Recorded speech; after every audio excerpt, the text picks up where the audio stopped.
आपका और आपके चैनल का। और एक महत्वपूर्ण विषय पर आपने आज ये बात चर्चा रखी है। जैसा अभी हमने यूपीएस की बात किया, जब 2004 में एनपीएस लाई गई तो उसमें बताया गया कि बहुत सारा पैसा मिलेगा, बहुत सारा करोड़ों रुपए मिलेगा, लेकिन उसके जो परिणाम आना शुरू हुए, अब लोगों के 2000, 2500, 3000 रुपए पेंशन मिल रही, तो लोगों को हकीकत पता चली, तो लोगों में गुस्सा आया, असंतोष गया। और उसी को लेकर के हमने करीबन आज से 8 साल पहले इस आंदोलन की शुरुआत हमने नेशनल लेवल पर किया एनएमओपीएस के तहत। और लगातार हम लोग अपनी बात कहते गए, धरना प्रदर्शन, जो भी एक लोकतांत्रिक तरीका होता है, उसके जो तरीके हैं उसी तरीके से अपनी बात कह रहे थे।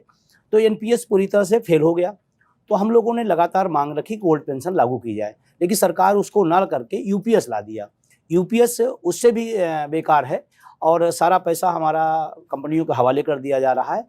उसमें ना तो सरकार को फायदा हो रहा है और ना कर्मचारी का फायदा हो रहा है, सिर्फ उद्योगपतियों को फायदा हो रहा है जो हमारा और सरकार का पैसा ले जा रहे हैं। कि अगर सरकार की इस बात में दम होता तो 97% केंद्रीय कर्मचारियों ने यूपीएस को नकार दिया। और इसको 2 महीने पहले लाया गया, 2 महीने में इसको आप लीजिए, 2 महीने बाद नहीं हुआ तो फिर 2 महीने फिर बढ़ाया गया और 97% नकारा। इसका मतलब कि केंद्रीय कर्मचारियों ने नकार दिया। जब नकार दिया तो एक प्रकार से ये सरकार की नैतिक हार है और हमारी नैतिक जीत है। इस बात को सरकार को समझना चाहिए। कारण क्या है, एनपीएस से भी गड़बड़ क्यों है? क्योंकि पहले क्या था कि हमारा जब पैसा एनपीएस में जाता था तो 40% सरकार रख लेती थी, कंपनियों के थ्रू लगाती थी, उसे पेंशन देती थी और 60% हार्ड कैश वापस कर देती थी। यूपीएस में एक सिक्योर नाम दे करके कि आपको 10,000 तो मिलेगी। वो पहले भी 9,000 न्यूनतम पेंशन थी, अब 1,000 उन्होंने बढ़ा दिया। उसके नाम पर सारा पैसा उन्होंने रख लिया। जो 60% वापस आता था एनपीएस में, वो भी बंद कर दिया उन्होंने। इस बात के लिए सिक्योर्ड की 10% तो न्यूनतम आपका रहेगा। अब एक बहुत सामान्य सी बात है, एक चपरासी भी अगर सरकारी भर्ती में आता है तो उसकी लगभग तनख्वाह 30 से 40,000 होती है। अब अगर उसका 10% पूरी लाइफ कटता है 30 साल 35 साल, तो 25-30 लाख खुद ही होता है। अब 25-30 लाख रुपए आपने रख करके और 10,000 रुपये आपने दे दिया, तो उसका कोई फायदा तो हुआ नहीं, इसीलिए लोगों ने नकार दिया।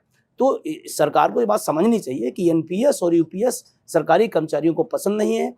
एक बात जो बड़ी महत्वपूर्ण है कि आपने एक दिया कि एनपीएस से यूपीएस में आप जा सकते हैं और यूपीएस में आप चले गए तो वापस नहीं लौट सकते, ये स्टार्टिंग उनका नियम था। लेकिन आंदोलन के क्रम में जब होता रहा, एनएमओपीएस लगातार आंदोलन करता रहा, तो अभी उन्होंने कहा कि यूपीएस से एनपीएस में भी जा सकते हैं अगर आपको पसंद नहीं है तो मैं एक ही बात कहना चाहता हूं आपके माध्यम से, जब एनपीएस यूपीएस में जा सकता है, यूपीएस से एनपीएस में आ सकता है, तो एक रास्ता और खोल दीजिए ओपीएस का, जिसको जो पसंद आए ले ले, जिसको किसी ने कोई बोझ नहीं है। सरकार बिल्कुल इस मामले में बिल्कुल झूठ बोल रही है, कोई बोझ नहीं है। बोझ अगर होती है तो 10% हमारा पैसा, 14% सरकार का पैसा, 24% पर मंथ। 1 करोड़ के आसपास एनपीएस लोग हैं।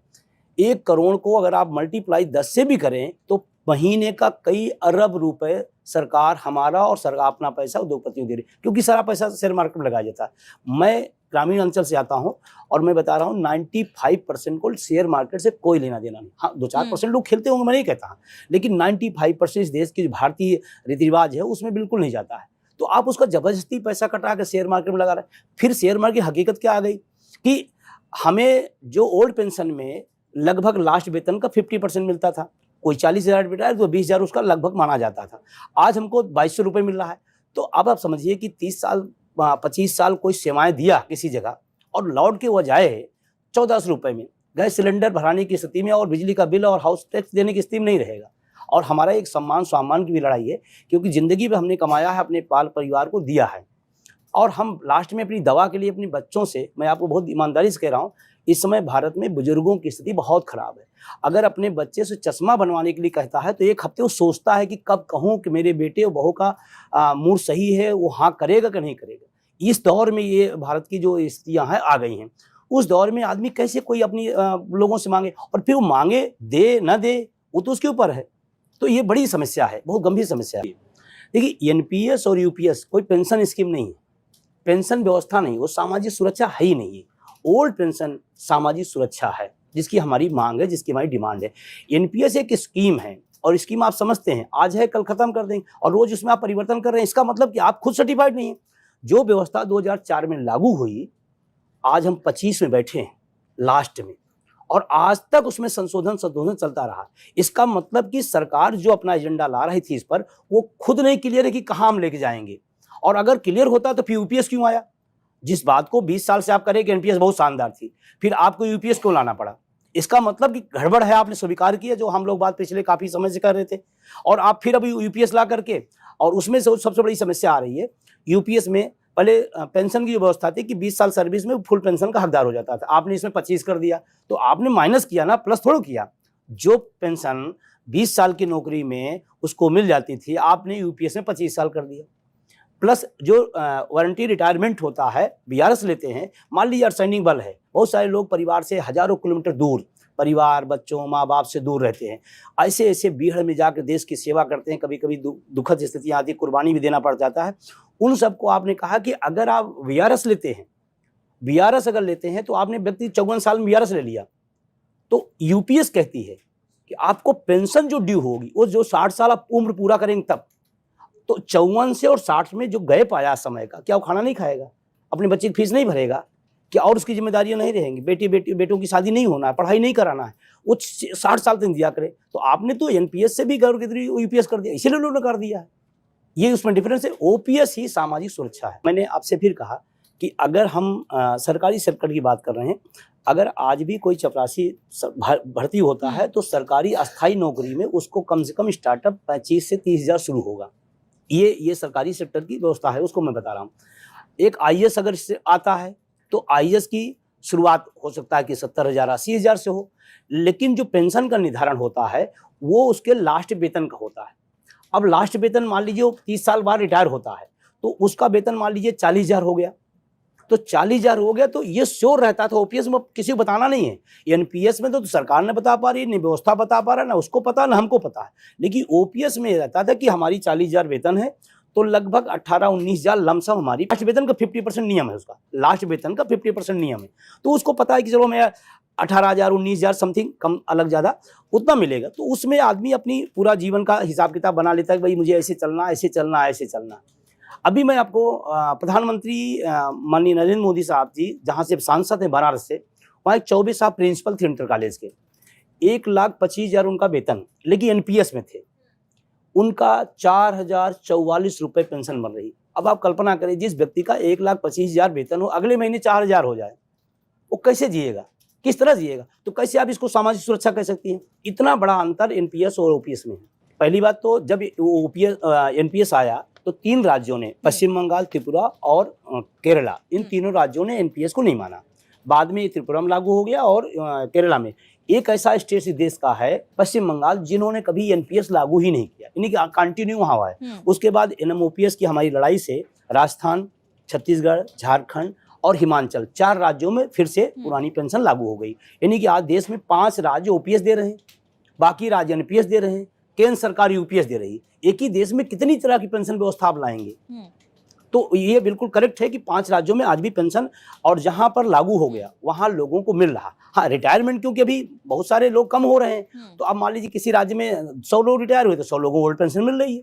और हम हिमाचल की बात करें, 1,600 रुपये एनपीएस मिलता था।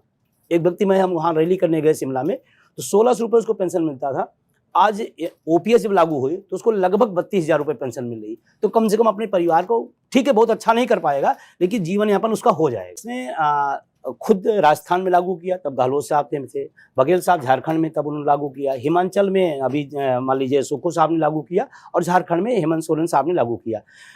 लागू करने के बाद उनकी अपनी, मुझे नहीं पता है, मैं उस पर टिप्पणी नहीं करूँगा पार्टी पर क्या, कि आप अगर हिमाचल दे सकते हैं, राजस्थान दे सकते हैं, तो आज भी कर्नाटका और तेलंगाना में कांग्रेस की सरकार है, उसको देना चाहिए। वो पता नहीं क्यों हाथ पाँच में है, कंफ्यूज है, मुझे नहीं पता है। और उसी कंफ्यूजन में जब बजट 24 का चुनाव था लोकसभा में, उसमें इन्होंने मैनिफेस्टो में रखा, उसका बहुत नुकसान कर रहा। अभी मैं बिहार की लेटेस्ट बात करूँ, महागठबंधन ने ओपीएस को रखा कि अगर हमारी सरकार बनती तो ओल्ड पेंशन लागू करें। सारे विषयों पर भले वो हारे हों, लेकिन पोस्टल बैलेट में मेरी अपील थी वोट फॉर ओपीएस।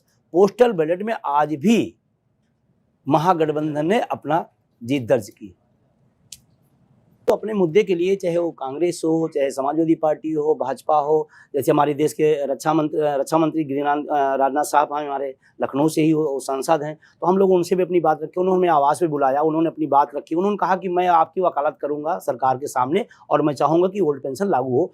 तो हम तो हर व्यक्ति से अपनी, क्योंकि हमारी फरियाद हमारा दर्द है, तो हम तो सबसे अपनी बात कह रहे हैं। राहुल गांधी से मुलाकात हुई है, अखिलेश जी से मुलाकात हुई है, तमाम सत्तारूढ़ दल के लोगों, कई आपको मजेदार बात बताऊं आपको, बीजेपी के कई सांसदों ने हमारे पक्ष में पत्र लिखा है कि माननीय प्रधानमंत्री जी, ये एनपीएस ठीक नहीं है कर्मचारियों के लिए, देश के प्रदेश के लिए नहीं। तो माननीय गडकरी साहब ने वित्त मंत्री को पत्र लिखा है, उन्हीं के मंत्री, उन्हीं के सांसद हैं, उन्होंने लिखा। करीबन 200 से 250 सांसदों ने हमारे पक्ष में पत्र लिखा। इवन देन हम जहां बैठे हैं उत्तर प्रदेश में, माननीय योगी आदित्यनाथ साहब जब सांसद थे गोरखपुर 2013 में, इन्होंने भी ओल्ड पेंशन का बहुत खूबसूरत और शानदार पक्ष में हमारे लिखा है कि एनपीएस अच्छी नहीं है, देश में हित नहीं, कर्मचारी हित नहीं, अतः पुरानी पेंशन लागू करते हुए एनपीएस का जो पैसा कटा है उसको विथ ब्याज वापस करने की कृपा करें। योगी आदित्यनाथ सांसद गोरखपुर, माननीय मनमोहन सिंह प्रधानमंत्री थे, उन्होंने लिखा है। तो ये जो सांसद लोग लिखे हैं, पार्टी को हो चाहे सत्ता हो चाहे विपक्ष हो, इसका मतलब कहीं ना कहीं जनता उनके पास पहुंच रही है, अपनी बात दर्द बता रहे हैं। तो और योगी साहब मान लीजिए हमारे 8 साल से मुख्यमंत्री हैं, चाहे तो उत्तर प्रदेश में लागू कर सकते हैं। ये राज्य का विषय राज्यों के लिए, केंद्र का विषय केंद्र का है, तो उनको भी लागू करना चाहिए। अब पता नहीं क्यों उनका पत्र उनको याद नहीं आ रहा है। हम लोगों ने कई बार उनको याद भी दिलाया, लेकिन उस पर कुछ कार्रवाई नहीं हुई। साथियों, इसी प्रकार की अपडेट्स और जानकारी के लिए हमारे चैनल से जुड़े रहिए। अगर आपने अभी तक चैनल सब्सक्राइब नहीं किया हो तो प्लीज पहले चैनल सब्सक्राइब कर लो और पास में जो बेल आइकन है उस ऑल पर सेट कर दे, ताकि आपको हमारा नए वीडियो नोटिफिकेशन प्राप्त हो पाए।